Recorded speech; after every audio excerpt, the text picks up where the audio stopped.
Estamos iniciando mais um episódio do nosso programa Astro Gildo com você, recebendo convidados, as pessoas que fazem o dia a dia do Astro Gildo. Recebendo hoje a doutora Luciana Segala, está conosco.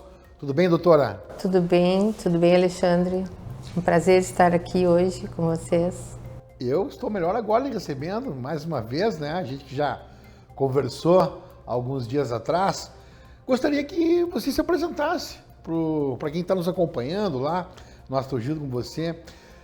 Quem é a doutora Luciana, a sua formação e a sua ligação aqui com o Astro Gildo, doutora?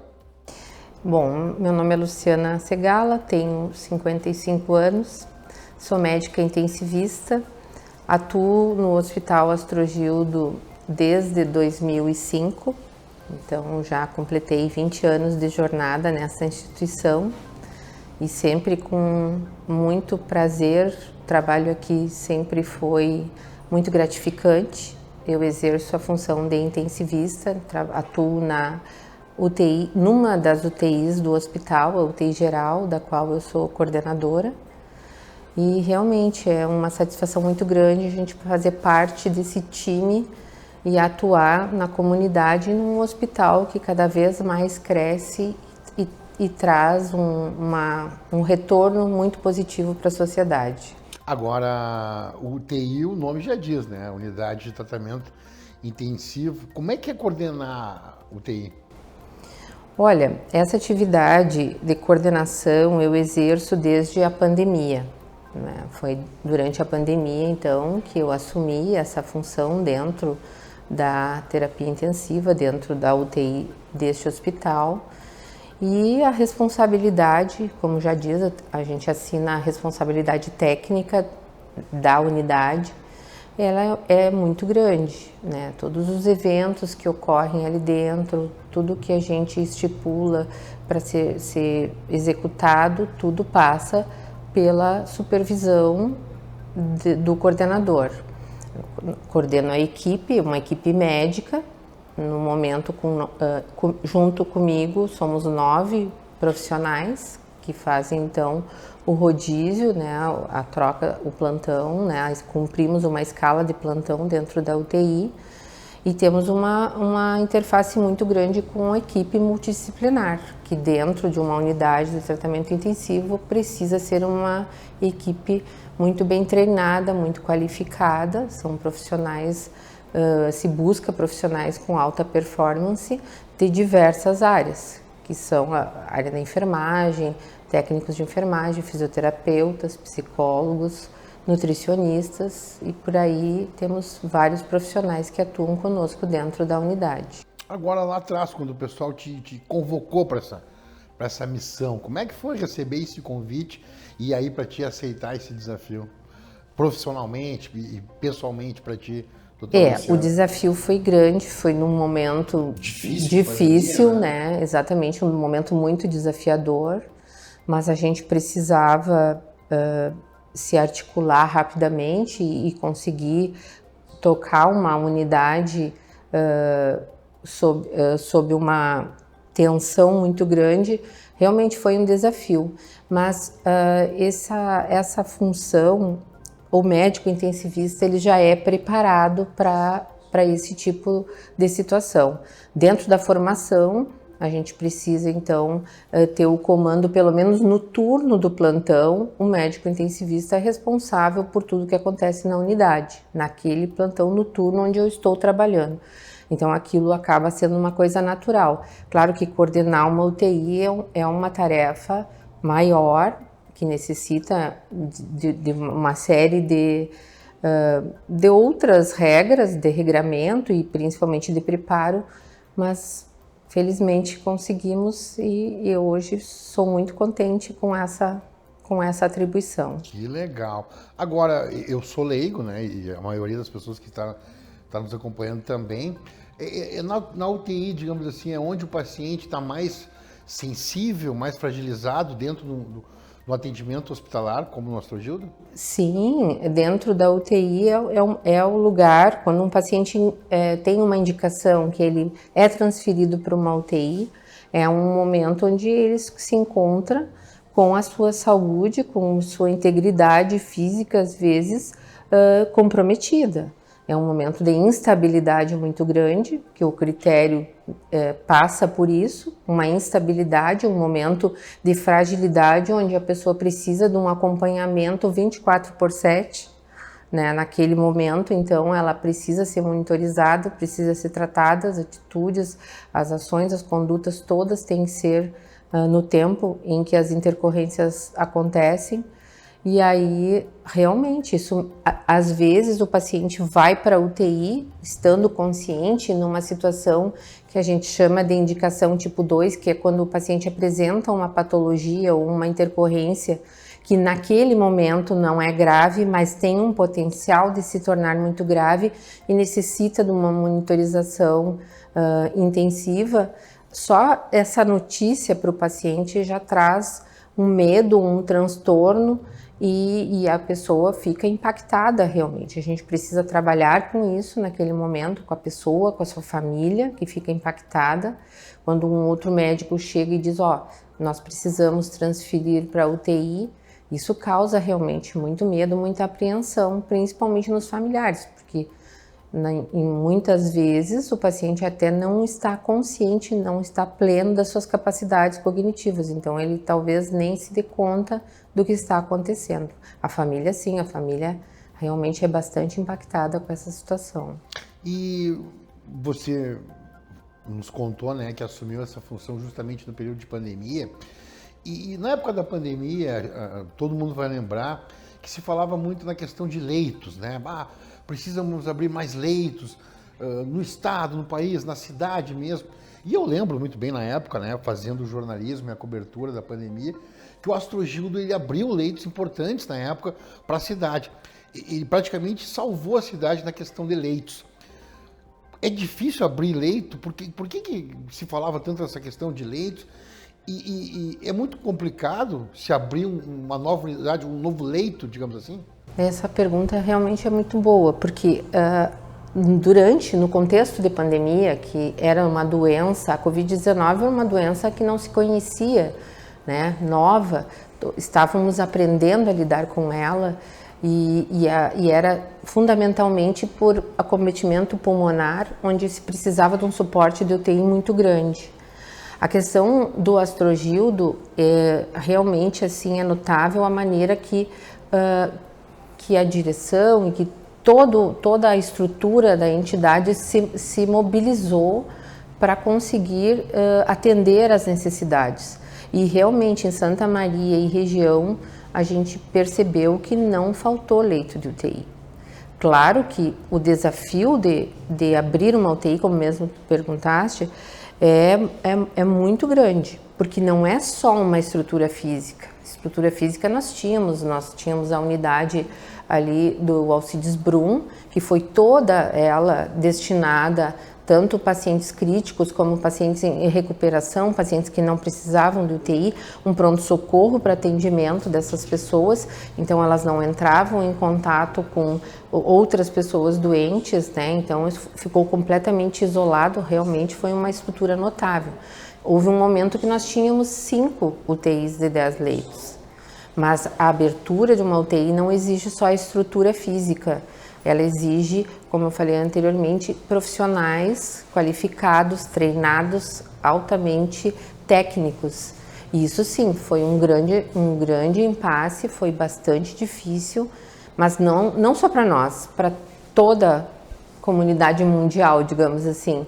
Né? A Itália, por onde o vírus entrou na Europa, pagou um preço muito grande, perdeu muitas vidas, profissionais de saúde. Então a gente tinha que combinar tudo, né? A proteção das pessoas e a própria proteção nossa para executar as nossas tarefas e o nosso trabalho. Isso foi bastante desafiador, mas nós tivemos bastante estrutura aqui na nossa cidade como um todo. E fizeram a diferença, né, no atendimento. E graças a Deus a gente tem a percepção que conseguiu realmente ajudar muitas pessoas. Verdade, isso ficou marcado também na história do Astrogildo, com certeza, essa atuação, né, criando os novos leitos. Qual é a diferença de UTI para CTI, doutora?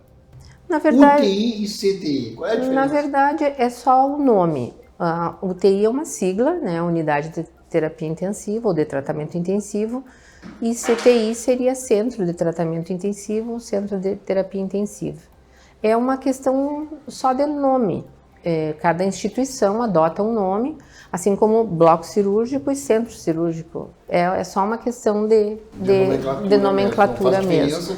No trabalho, no atendimento, muito menos os profissionais que estão inseridos. Dentro da UTI nós temos particularidades, temos UTIs que atuam só em relação, como temos aqui no Astrogildo, só com tratamento de pacientes cardiológicos, ou pelo menos prioritariamente no atendimento de pacientes cardiológicos. Tem a UTI neonatal também, né? UTI só direcionada para crianças recém-nascidas, prematuras, na maior parte delas.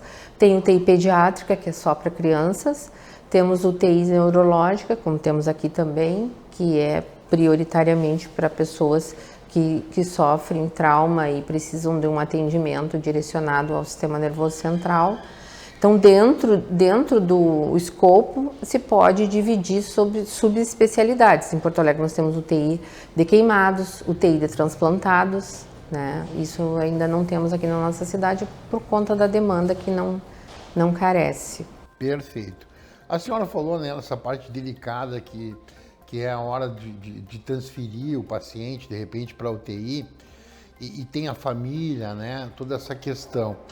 E eu tenho escutado muito aqui com os nossos convidados a palavra humanização, né? Parece que tá intrínseca na cultura do Astrogildo, humanização. Como é que é esse trabalho que vocês têm que fazer, né, de certa forma, com a família, com os familiares? Desde a condução à UTI, e claro que ninguém quer, mas infelizmente daqui a pouco a própria perda de um parente, de um familiar. Como é que é esse trabalho?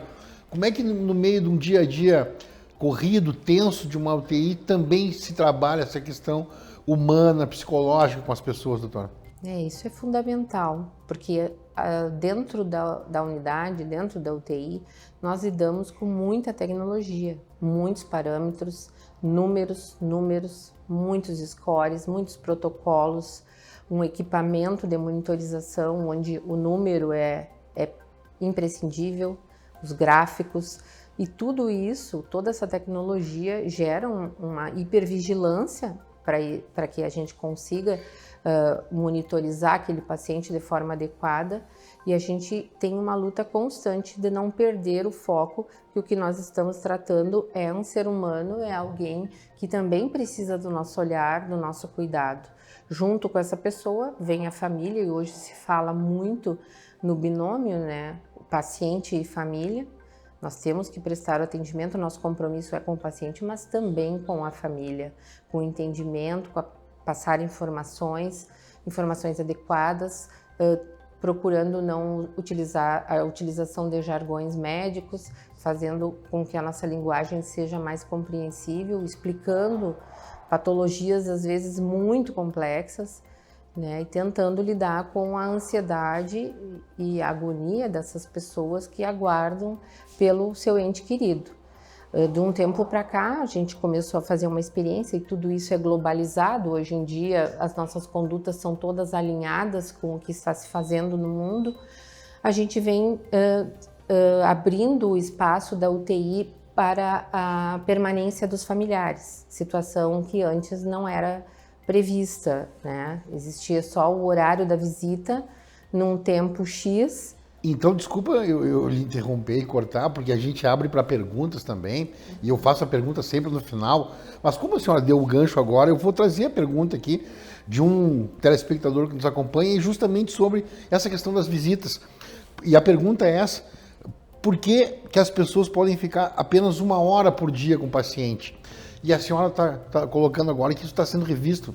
Por favor, explica por que era só 1 hora e agora essa mudança que a senhora está colocando. O fator primordial que levou a essa cultura de que a visita fosse por um período curto é por conta das rotinas que nós temos dentro da UTI. Nós lidamos com pacientes muito instáveis, muito graves, onde a nossa atenção precisa ficar focada nesses pacientes.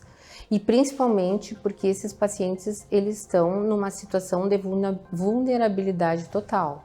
Então eles ficam sem, né, somente cobertos por um lençol, com uma camisola de hospital, por vezes até desnudos, porque a gente precisa, né, ter acesso ao corpo, a tudo que está acontecendo. Então é uma situação onde não existe privacidade. Então um familiar conhece o seu, né, aquela pessoa que ele está visitando, mas ele vai ter acesso à imagem de outras pessoas que estão ali na mesma condição com as quais estão expostas. Né? Junto com isso, a gente tem toda a questão das nossas rotinas, os banhos, a medicação, lidar com intercorrências, uma parada cardíaca, mobiliza toda a equipe. Imagina alguém que não está preparado emocionalmente presenciar alguém morrendo, uma intercorrência, um sangramento. Então, isso tudo, né, foi criando essa cultura de que a visita teria que ser num momento onde a gente preparasse os pacientes e nos preparasse, onde tivéssemos uma rotina, um momento mais tranquilo, que às vezes a própria visita é suspensa por conta de uma intercorrência maior, né? Então a gente consegue lidar com esses pequenos períodos. Com essa questão de que a gente viu que a família traz muito benefício para o paciente, principalmente quando ele está acordando, quando ele está voltando ao seu estado normal, digamos, por assim dizer, a gente percebe um ganho muito grande. Então isso exige que a estrutura da UTI se modifique para receber essas famílias, com boxes individuais, trazendo um pouco mais de privacidade, mas sem perder a vigilância. Vigilância e privacidade são meio antagônicos, né? Então a gente precisa criar uma estrutura que a gente não perca o paciente de vista, mas que ele consiga ter um pouco de privacidade para ficar com seu familiar ali. E hoje o complexo está trabalhando para isso? Está trabalhando para isso. A gente abre a visita numa situação de exceção, quando existe algum paciente com uma dependência maior, algum paciente especial, crianças, idosos, muito idosos, ao paciente que está em final de vida e que isso está acontecendo dentro da UTI, a gente libera mais familiares para as despedidas, para ficar com aquele paciente. Então, em regime de exceção, nós já conseguimos oportunizar essa visita estendida.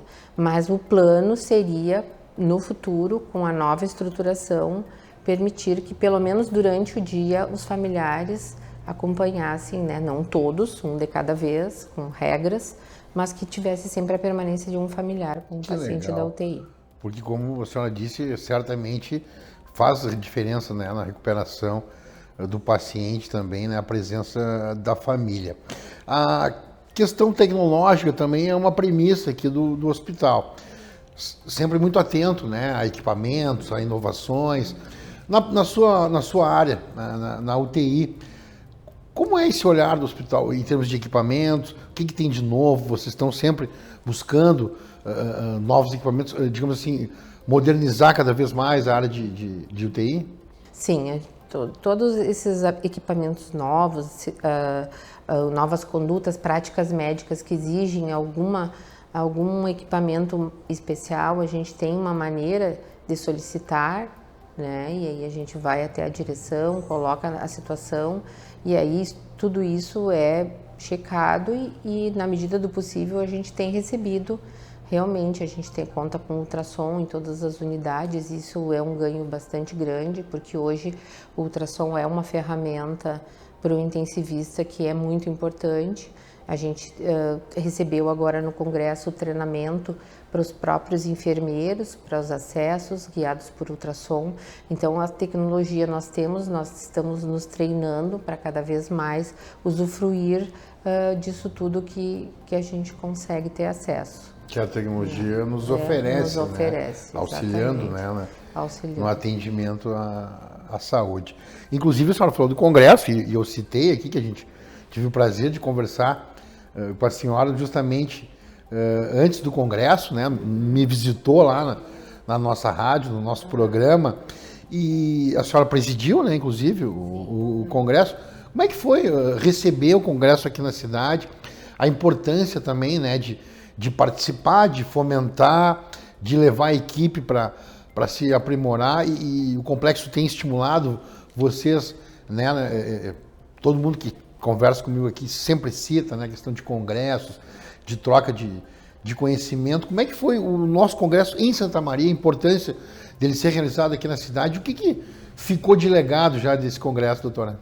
Pois olha, foi realmente muito gratificante, foi surpreendentemente positiva a atuação dos colegas, a atuação, né, a comunidade da saúde, porque era multiprofissional, o interesse foi bem expressiva. Nós fizemos agora um recall ali de tudo que aconteceu e tivemos uma devolução da empresa que nos ajudou na organização.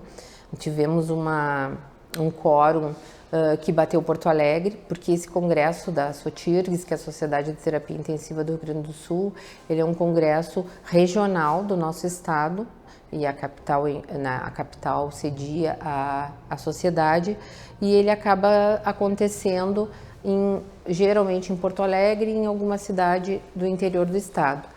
E a nossa cidade nunca tinha sido sede, foi a primeira vez. A gente já vinha conversando com eles há algum tempo, e o interessante em relação ao Astrogildo, que a gente já vem de 2 anos para trás, né, alinhavando tudo para que acontecesse o congresso aqui. Não é muito fácil a organização, a colocação dos equipamentos e ir atrás de um local adequado. Tudo isso exige bastante tempo de empenho de pessoas que não moravam aqui. Eu seria a pessoa que era o elo deles aqui, né?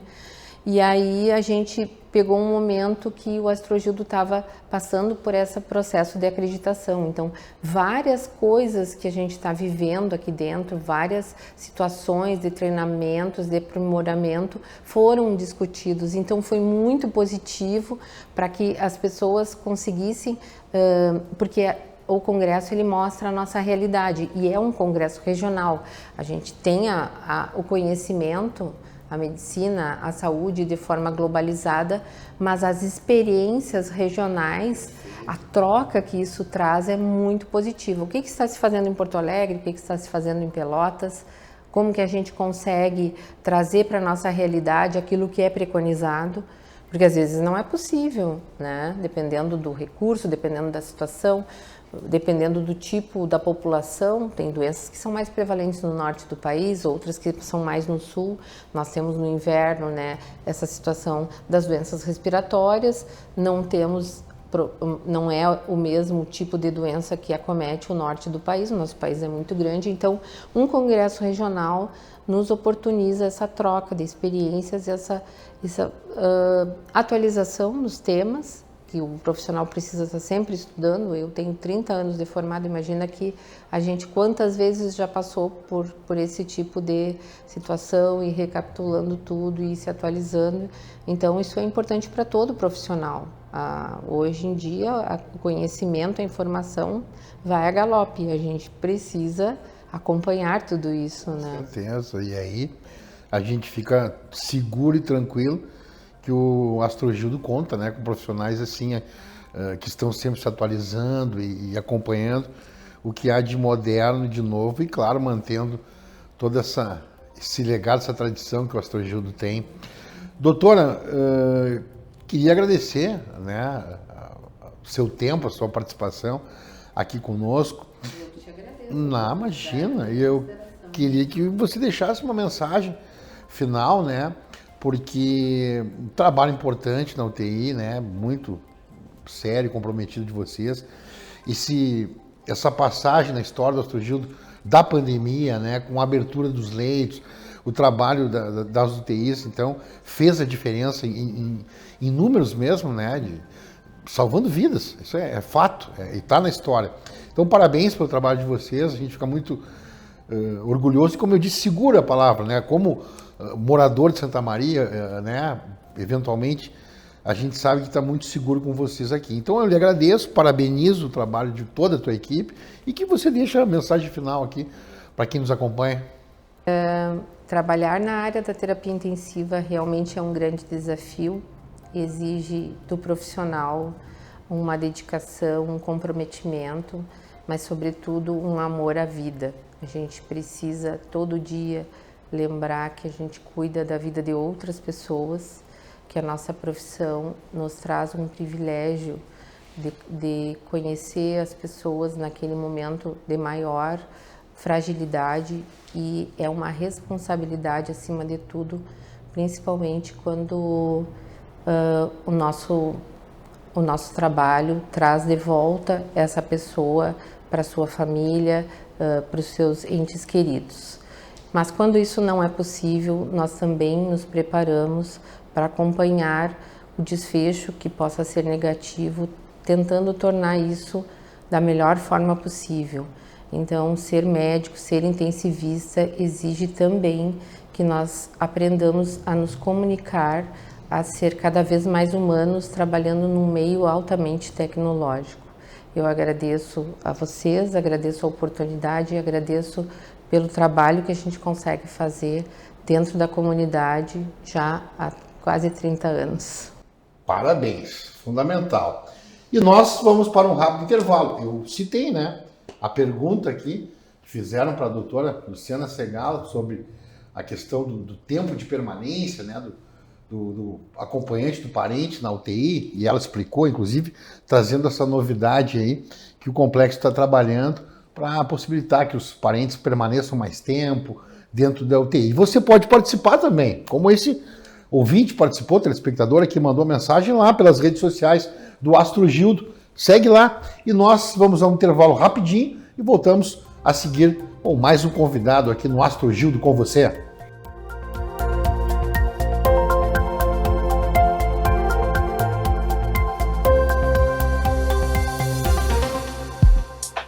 O diário mudou. A informação que vai além do papel. É vídeo, áudio, TV, rádio, streaming, digital. Cada vez mais multiplataforma. Cada vez mais perto de ti. Com o inverno chegando, se apresentam também as doenças relacionadas ao frio, tais como resfriados, gripes e também pneumonias. Por isso, aqui no Astro Gildo, temos estrutura, equipes multiprofissionais e equipamentos de última geração para um atendimento ágil e preciso. A nossa nova emergência está aberta 24 horas para atender pacientes de qualquer região do estado com conforto, agilidade e precisão. Ao sentir sintomas como febre, tosse persistente, dores no corpo, dores articulares, não retarde buscar atendimento médico. Astro Gildo Azevedo, um hospital completo para um cuidado integral com a sua saúde.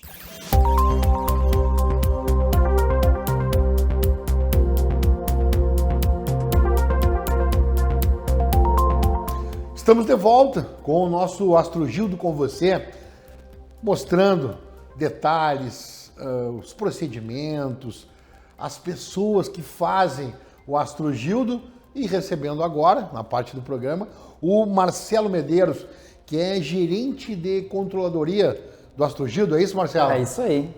Prazer te receber aqui. Eu que agradeço muito o convite, poder contar um pouco da minha história, da minha função aqui. Justo. Queria que tu se apresentasse, então. Marcelo, é natural da onde? Qual é a tua formação, Marcelo? Dá um panorama aí. Então, apresenta. Vou dar um oi pro pessoal. Então, olá pessoal, tudo bem? Eu sou Marcelo Medeiros, eu sou natural da cidade de Rio Grande e eu vim para Santa Maria para estudar, para fazer faculdade de Ciências Contábeis, acabei me especializando, então fiz especialização, fiz mestrado e aí fui atuar na indústria. Então, basicamente, a minha vida profissional, ela se desenvolveu na indústria. E aí esse ano eu tive aí o convite, esse desafio que foi vir aqui para o Astro Gildo e desenvolver uma parte de gestão dentro da área médica, que para mim é um grande presente, né? Uma área nova, uma área desafiadora, eu tô bem motivado. Que legal. O que faz a gerência de controladoria? Uma ótima pergunta. Bom, para você que não tem uma ideia do que é o papel da controladoria dentro de um ambiente hospitalar, se todos os investimentos que são feitos, né, todo o plano de expansão, tudo que é planejado em termos de entrega para a sociedade, a gente precisa fazer uma viabilidade, a gente precisa analisar esses negócios. Então, Um dos trabalhos da área de controladoria é garantir que os recursos são investidos de uma forma consciente, que o hospital possa fazer muito mais investimentos, então, consequentemente, entregar para a comunidade serviços de alta complexidade, instalações modernas. Então, a controladoria, ela basicamente fica pensando processos, procedimentos, né, e validando o dinheiro. Então a gente fica muito preocupado em redução de custos, se os planejamentos, por exemplo, dos investimentos que foram traçados para esse ano vão trazer retorno para o hospital. Então, isso são atividades dentro da controladoria. Além disso, a gente tem duas macro áreas que estão ligadas à controladoria, que é a contabilidade formal, né, do complexo, e mais o setor financeiro. Então, toda a parte de pagamentos, recebimentos, aplicações, tudo isso está dentro desse grande guarda-chuva que é a controladoria. Eu gosto de dizer o seguinte, que a controladoria ela ajuda tanto a provedoria quanto o nosso CEO, né, nos direcionamentos, munindo essa equipe, esse timaço com informação e eles vão tomar as decisões. O controller, ele dá a informação, o mais importante, vamos dizer assim, para os grandes responsáveis tomar as decisões e entregar um serviço de qualidade aí para a nossa sociedade. Tanto antes do processo efetivo como depois, vou dar um exemplo assim, vamos lá. Aquisição de um robô. A análise antes desse investimento, de custo e depois da compra efetiva? Exatamente. O ideal da área de controladoria é, vamos adquirir um robô. Todas as especificidades que envolvem a importação desse equipamento, normalmente isso envolve, por exemplo, depósitos judiciais, controles de isenções, a própria rentabilidade dos serviços que vão ser prestados, por exemplo, por esse serviço que o hospital vai oferecer. E depois que isso já está em andamento, a gente vai ver se realmente está se pagando, se as margens de contribuição que se pensou para esse serviço realmente estão sendo atingidas, até porque o hospital, a grande direção, por exemplo, né, o alto escalão de decisão, possa realinhar se for necessário. Por exemplo, vamos mudar a estratégia, vamos por um outro caminho. A partir dessas análises, a gestão toma as suas decisões. Agora, Marcelo, além de ser uma área sensível, que é a saúde, né?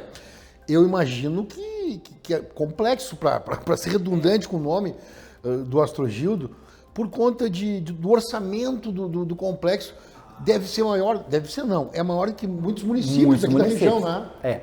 Quando a gente fala em representatividade orçamentária, hospitais, universidades, grandes indústrias, elas muitas vezes têm um orçamento financeiro muito superior a muitos municípios que estão aqui próximos, né?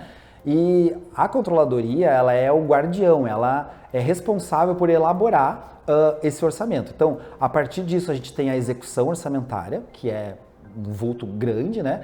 E a partir disso, a gente começa a analisar como que as áreas estão consumindo esse orçamento, como que a instituição está alinhando o que foi traçado, né? Então, por exemplo, os planejamentos estão sendo cumpridos, a gente está atingindo as margens que nós planejamos, por exemplo, porque aí a gente consegue buscar novas rotas, novas metas, novas possibilidades de negócios com base nesse orçamento, né, que tanto foi construído a várias mãos, né? Esse orçamento ele parte dos gestores, das áreas, é uma análise, é multidisciplinar, porque tem impactos financeiros que vêm de todas essas áreas do hospital, né? Então, se eu preciso entregar e devo entregar para a sociedade um produto de qualidade, serviços de qualidade, eu preciso ter uma boa execução orçamentária. Confesso que é sempre, quando a gente vai trabalhar com milhões, assim, é sempre desafiador, né? Porque são muitos recursos, são muitas oportunidades, muitas vezes, principalmente em instituições de saúde, que é um segmento diferente. Você está trabalhando com vida, com qualidade. Quando a gente vai pensar num produto novo, por exemplo, numa indústria, o impacto social é você gerar rentabilidade para aquele negócio. Num hospital é diferente. A mentalidade aqui é que eu vou oferecer um serviço de qualidade, que eu vou possibilitar que a gestão dos recursos ela vai contribuir, por exemplo, que a humanização seja uma cultura que está permeando todo o hospital, entende? A responsabilidade ela é muito maior porque ela vem junto com o social. Então isso para mim que está sendo mais diferente. Você tem uma trajetória e uma experiência na indústria. Na indústria, totalmente mais frio, isso, né? Pensando exatamente. Assim. E agora aqui lidando efetivamente com as vidas, né?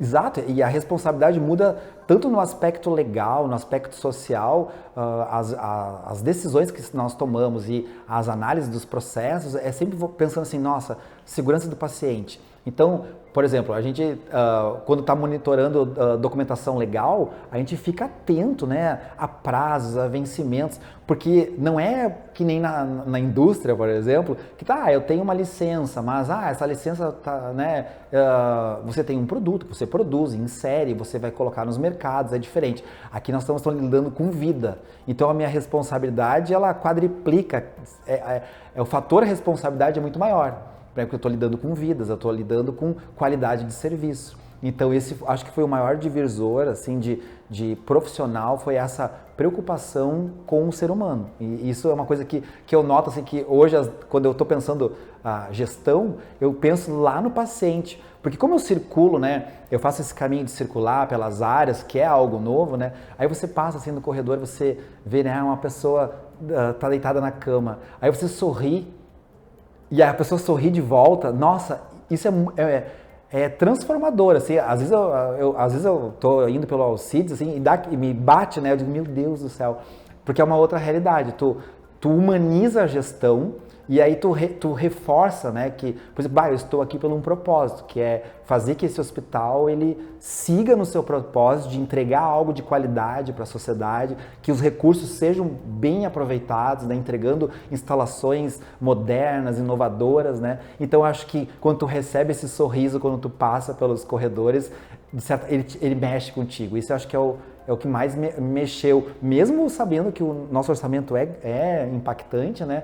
Mas esse fator humano que envolve a gestão desses recursos, ele mexe, né? Não tem como não ficar sensibilizado. Legal.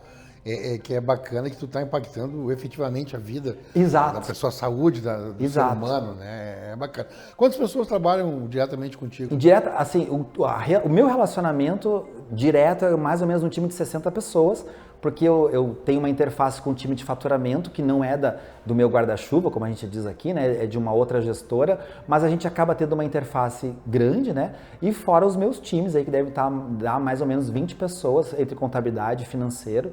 Então é um time grande, multidisciplinar, que fazem toda essa parte de sustentabilidade financeira, desde o atendimento, quando a pessoa chega para ser atendida, porque o nosso ciclo da receita começa no atendimento.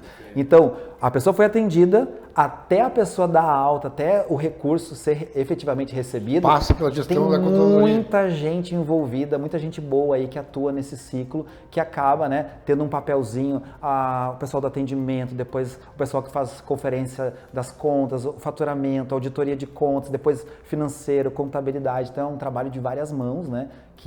Mas o que tu transmite, o que tu, assim, de forma primordial, tenta passar para a tua equipe? O que um profissional da controladoria que trabalha contigo tem que estar atento, que características ele tem que ter? E claro, tu tá formando também novos controllers. Claro. O que tu transmite para essa turma? Eu digo, são duas coisas assim. Quando eu atuava só na área industrial, eu sempre focava em estratégia. Eu sempre dizia, nossa, a controladoria é estratégia, buscar oportunidades. Mas aqui tem dois fatores. O primeiro, a inovação. Nós estamos num ambiente que precisa ser inovativo. Então, não adianta eu só ter estratégia se eu não tiver inovação. Então, esse é um ponto. Então, por exemplo, uso de inteligência artificial, novas maneiras de fazer as coisas de uma forma inovativa, buscar novas oportunidades de receita. Por exemplo, hoje a gente tem, Santa Maria tem um público, por exemplo, que a gente pode entregar serviços mais qualificados, outros tipos de especialidades, por exemplo, talvez desenvolver. Então, buscar oportunidades de negócio. Então, se nessa área médica eu não tiver uma mente aberta, mesmo conhecendo estratégia, sendo uma pessoa estratégica, por exemplo, se eu não tiver inovação, talvez eu demore mais para me destacar no mercado de trabalho. Então, a gente tem que pensar fora da caixa, buscar oportunidades, né? Então, eu tô sempre pensando, eu tô sempre pensando, nossa, mas eu posso fazer uma coisa de diferente. Acho que a gente pode pensar dessa forma. Só a estratégia por si só, e aí é um ponto que eu acho que é primordial para todas as profissões, não só na controladoria, que é a ação. eu tenho que colocar ação. Então não adianta eu ser um cara que gosta de estratégia, eu ser um cara que sou inovativo, mas eu não tenho ação. E esse hospital, ele é feito por pessoas de ação. Eu vou entregar um produto para a sociedade de qualidade com base em pessoas que executam, que fazem a coisa acontecer, né? Então eu acho que é importante isso, né? Não ficar parado, não achar que as coisas, eu tô aqui, eu tô numa posição confortável, eu vou resolver o meu... Não, se tu não colocar ação, tu não colocar energia, tu não vai conseguir resolver nada. Então eu acho que esse é o ponto principal. Boa parte das pessoas que sentaram aí nessa cadeira que tu tá agora usaram um termo para se referir ao Astrogildo, que é transparência. Isso está relacionado à tua área também? Muito. E é uma instituição, uma empresa, claro, um hospital, que prima pela transparência. Você trabalha com a transparência também na tua área? Muito, muito, porque a gente compartilha as informações, né? Então, primeiro, todas as informações passam pela controladoria. Então, decisões, os balanços, as demonstrações financeiras, a execução orçamentária, posições de estoque, todos os macronúmeros que compõem esse resultado passam pela controladoria. Então, o que a gente tem que fazer? Tem que dar notoriedade, visibilidade, para que as áreas possam tomar decisões, né? Se esses números... Seria um egoísmo de gestão, por exemplo, além de ser... um problema muito grave da controladoria, se esses números ficassem restritos e a gente não buscasse oportunidade em cima dessas informações, não. Então, por exemplo, às vezes acontece questões de buscar uma oportunidade, trazer para cá serviços que não tem, são informações que surgem dentro da controladoria, que a gente dá visibilidade para as áreas e as áreas tomam as suas decisões. Então, a transparência é fundamental. Até porque as pessoas, acho, né, que a grande maioria das pessoas, elas não têm essa visão de quão complexo, né, falando do complexo, claro. Quão complexo é uma operação hospitalar. Desde a constituição dos estacionamentos, dos recursos que são destinados para o estoque, as pessoas não imaginam, por exemplo, que eu tenho que ter um investimento enorme em medicamento para garantir que todos os pacientes que estão internados aqui vão, com segurança, tomar o seu medicamento de 4 em 4, de 6 em 6, de 12 em 12, que existe uma inteligência, por exemplo, que valida tudo que foi prescrito em termos de medicação, por exemplo, numa área de farmácia, onde as farmacêuticas fazem a gestão desses estoques. E esses estoques são contabilidade, mas a gente, por exemplo, eu não sou farmacêutico, mas eu tenho uma interface com a coordenadora, por exemplo, a gestora de farmácia, que é a Luísa, muito grande, porque a gestão dela impacta nas informações de contabilidade. Não tem como não ter transparência nesse relacionamento. E daqui a pouco, tu dividindo a informação com a ponta lá, vai surgir também a ideia, a inovação. Claro. O feedback. Com certeza. Da com base, certeza. né? É isso que a gente fomenta, né? Que as áreas saiam da sua zona de conforto, tragam inovações, ideias, né? Quanto melhor for a gestão do recurso, é numa economia. Aqui, quando eu entrei aqui, a cultura estava muito forte na economia de insumos, por exemplo, não gastar folha, repensar nas impressões, repensar nos usos dos materiais. E, de certa forma, são ações positivas, né? São ações que, quando eu cheguei aqui, já estão implementadas, né? Então, a gestora de compras, ela atua muito forte nessa questão do material de expediente, do material de uso e consumo, limpeza.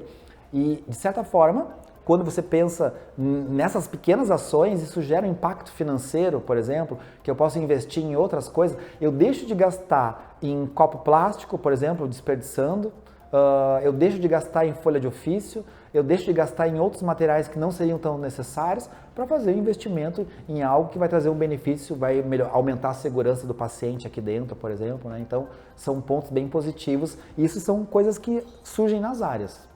Bacana.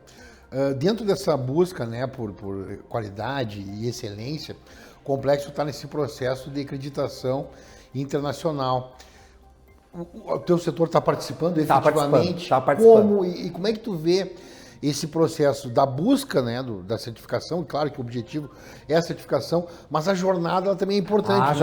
A jornada é árdua porque a gente precisa, né, garantir que tudo que a gente faz aqui com excelência. Eu acho que, primeiro ponto, o hospital vai conseguir essa acreditação. a gente vai conseguir a certificação, vai vir, isso vai dar um peso para o nosso nome, com certeza, mais do que o Astrogildo já é conhecido na região. E o que é o importante, né? Eu já participei de várias outras certificações ISO e tudo mais. O papel transformacional que isso faz nas pessoas é muito grande.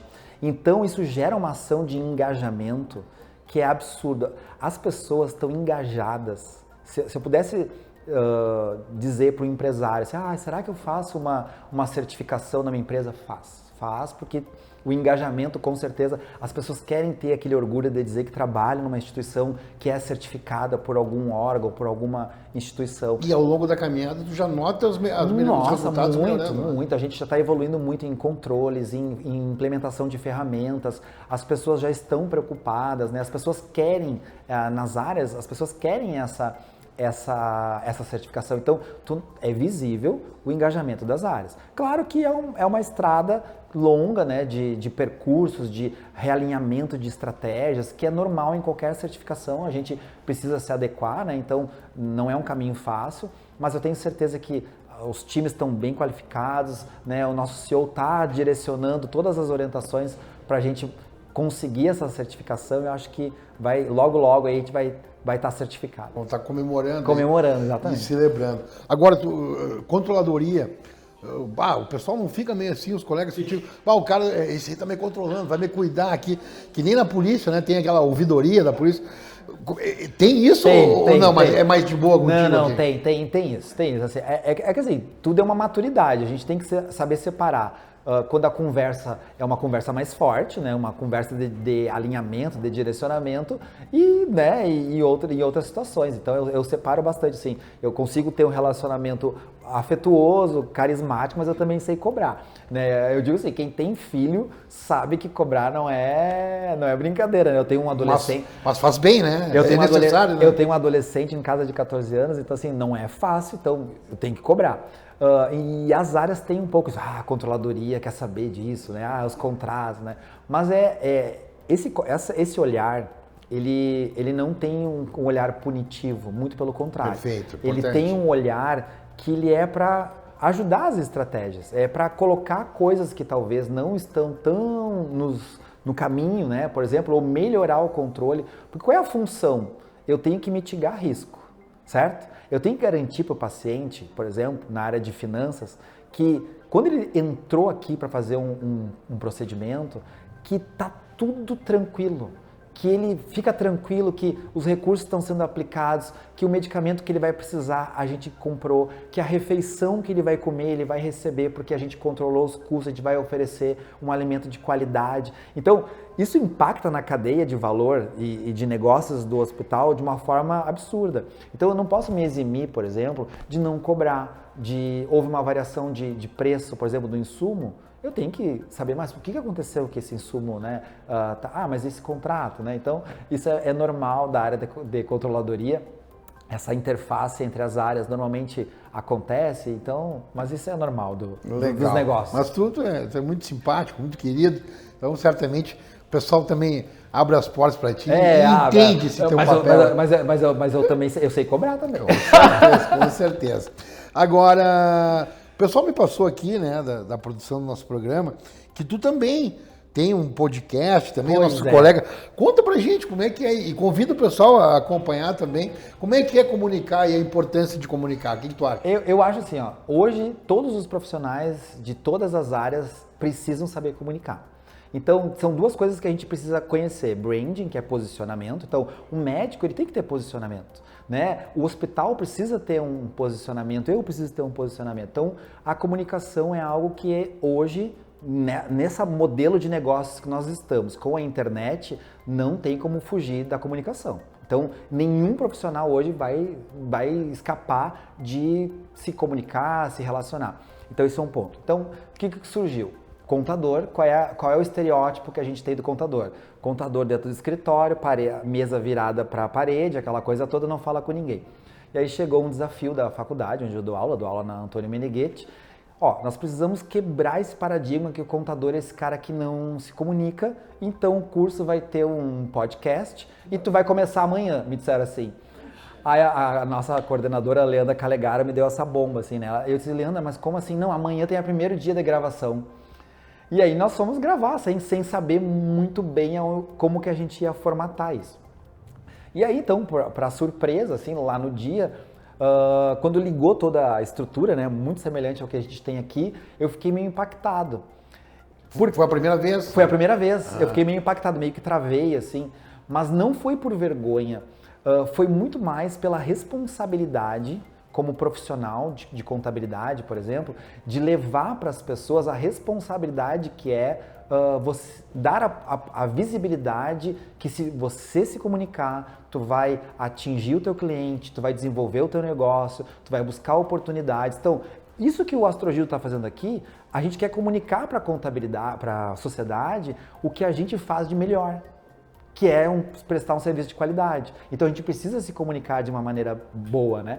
E aí na contabilidade falta muito isso. Então surgiu essa... Como é que é o nome? Onde é que a gente acompanha também? Para quem quer seguir, então, pode nos seguir no Instagram, é @podcastlucrativamente.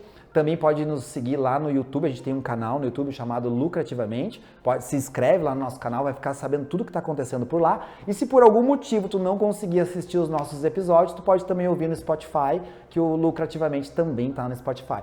Toda semana a gente tem um episódio novo com algum convidado das mais diversas áreas, né? Então nós falamos desde de branding até agronegócio, até contabilidade de igreja, a gente tem diversos assuntos. Podcast Lucrativamente. Já estou seguindo aqui, vou acompanhar também. Colega nosso aqui de podcast. Marcelo, parabéns pelo trabalho, essa simpatia aí. E a gente agradece a tua presença. Eu que agradeço. No Astrogiro com você. Muito obrigado. Eu que agradeço. Tchau, tchau, pessoal. Tudo de bom para vocês aí. Valeu. E assim, com esse papo agradável, a gente encerra mais um episódio do Astrogiro com você. Até a próxima.